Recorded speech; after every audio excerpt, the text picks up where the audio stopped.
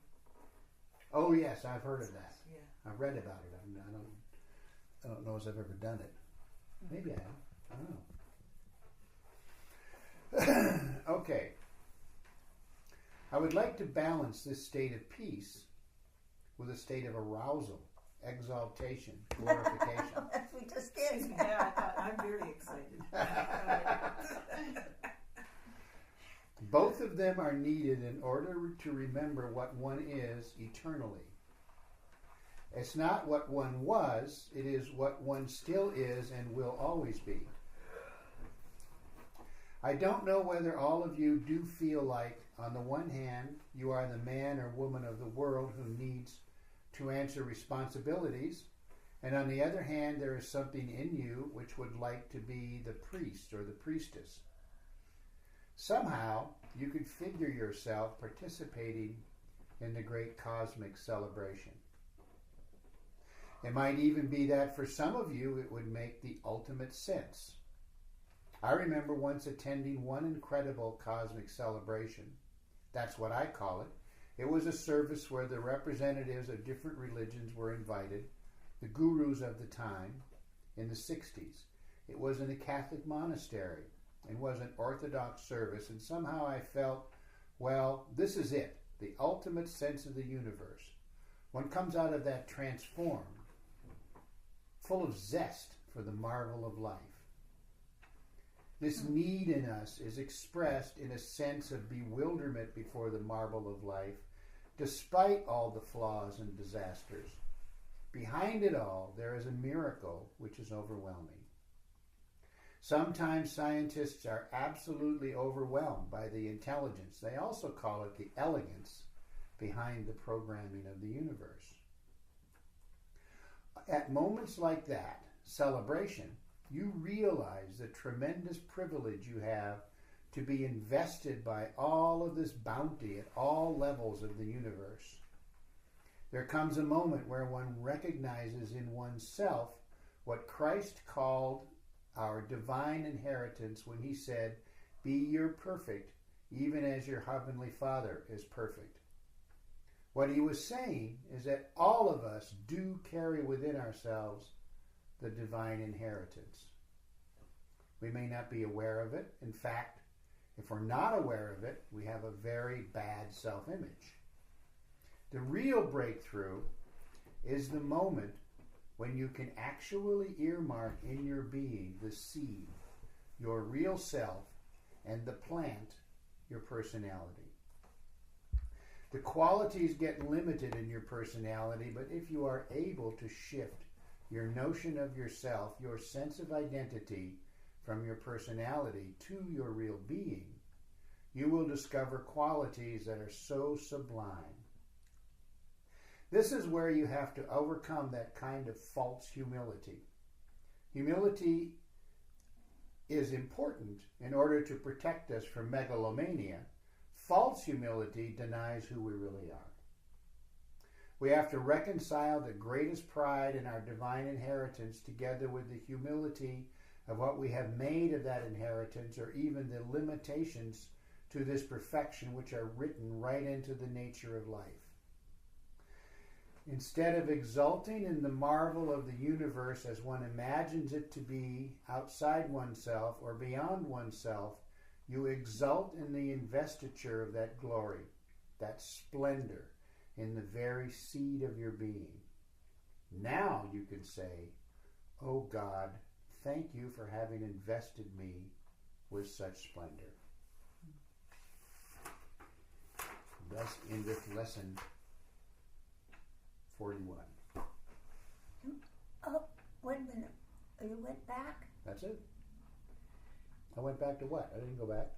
No, let me see this.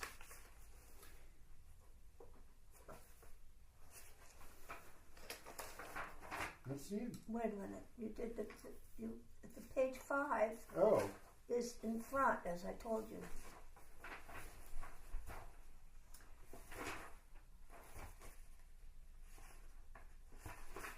That's not part of the Sufi text, is it? No. This is. Oh, wow. Right, no, so that, okay, this is, Yeah. Yeah, that's it. That's it. I thought this was it. No. No, it's fine. Okay, That's it. okay, let me see it. No, Next okay. lesson. Okay, we're going ahead? Yep. Okay. Do you need light? You want Yeah, me to I do, thank you. put this. Mm-hmm. Okay.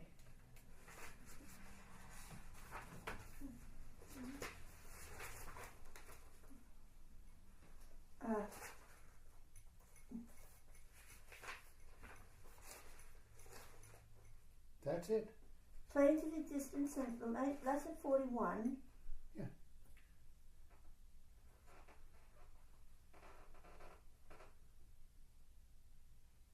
It all There- works. There's something amiss. It all works together. It's okay. It's okay. No, there's more. There's more. We are in a very high plane when we touch upon pure spirit. And so quite apart from conferring a tremendous amount of energy to both body and mind, the action of pure spirit makes a person turn into truth. And that is an attribute that is to be found in all planes, but its connection is seen very strongly with the fourth plane because it is a plane of reckoning where one is facing oneself. One is facing the truth, what they call a judgment scene. Kudus High is a very powerful practice. Oh, by golly, you're right. Okay?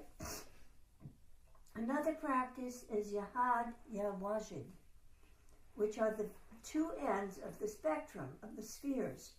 Excuse me. So Yahad, if you remember, is the practice for the seventh plane. Mm-hmm. Okay, and Rajid would be for the first plane. Okay, Actualization. Existence. Yeah. Ahad is the vision of oneness.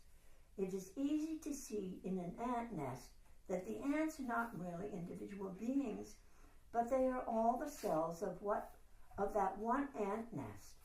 But you can see it also amongst humans, and that is Wajid. One is seeing the multiplicity and unity. But then, Ahad is higher than that, of course. That is, there is absolutely no multiplicity remaining. But the counterpart is Yawajid, where you realize that this is all one. It is all the existence of God. That's exactly what it means. That this is the being of God. This is the existence of God. And therefore it is God who exists as me. I do not exist. It is not true that we exist.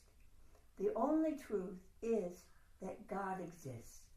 And that means that one experiences oneself as being the being of God. And I believe that that was the consciousness of Murshid. That is what Murshid calls God consciousness on earth. So it is the precise opposite of Samadhi, the opposite of Ahad.